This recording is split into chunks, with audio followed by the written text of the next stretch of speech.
Sharing a very quick and simple recipe with you today, that of guacamole. So let's take a look at the recipe. So I'm taking a large bowl, about 5 or 6 ripe avocados. And I'm gonna mush this thing. Cool, even the design's coming. I think we already made the guac. So once we mush the avocados, we're gonna put about half a teaspoon of salt, half a teaspoon of ground black pepper. This is the kind that Dad would like. Next, we're gonna take 1 small or medium-sized tomato, chop it up, and put it in the mixture.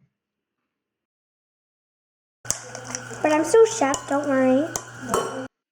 Next, we're gonna add some fresh lemon juice. Make it some sour.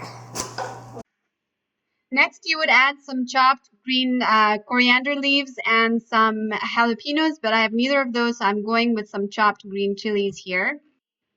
If you want your guacamole to be a little bit chunkier, don't mix it so much. And there you have it, folks, your guac. I'm gonna leave. This is really good, even though it's spicy. I hope you and your loved ones enjoy this recipe. Say a little prayer, spread the love, and I'll see you in the next video. This thing stuck to the mushing thing. See, Dad? Now my mushing thing can do mushing.